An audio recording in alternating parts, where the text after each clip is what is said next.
പഞ്ചമി എന്ന് പറയുന്ന ഒരു കുട്ടിയെ സ്കൂളിൽ ചേർക്കണമെന്ന് ആവശ്യപ്പെട്ട് അയ്യങ്കാളി നടത്തിയ സമരത്തിന്റെ ചരിത്രം നമ്മൾ പഠിക്കണം. ഞങ്ങളുടെ കുട്ടികളെ സ്കൂളിൽ ചേർക്കുന്നില്ലെങ്കിൽ നിങ്ങളുടെ വയലുകളിൽ മുട്ടിപ്പുല്ല് മുളക്കുകയല്ലാതെ ഒരു ഞാറ് പൊരിച്ച് നടില്ല എന്ന് പറഞ്ഞ് ലോകത്തിലെ ആദ്യത്തെ പണിമുടക്ക് സമരം അയ്യങ്കാളി ആഹ്വാനം ചെയ്തതാണ്. അവസാനം സ്കൂളിൽ ചേർക്കാൻ അന്നത്തെ ബ്രിട്ടീഷുകാരുടെ റെസിഡന്റായിട്ട് ഭരണം നടത്തിയിരുന്ന തിരുവിതാംകൂർ അമ്മ മഹാറാണി സമ്മതിച്ചു. പഞ്ചമിയെ സ്കൂളിൽ ചേർത്തു. സ്കൂളിൽ ചേർത്തപ്പോ പിറ്റേന്ന് കാണുന്നത് അവിടുത്തെ ബ്രാഹ്മണ മേധാവികൾ ആ സ്കൂള് കത്തിച്ചു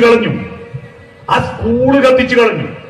അങ്ങനെയാണ് തെരുവിലൂടെ വഴി നടക്കാൻ അവകാശമില്ലാത്ത വഴിയിലൂടെ അയ്യങ്കാളി വില്ലുവണ്ടിയുമായിട്ട് റോഡിലൂടെ പോയത്.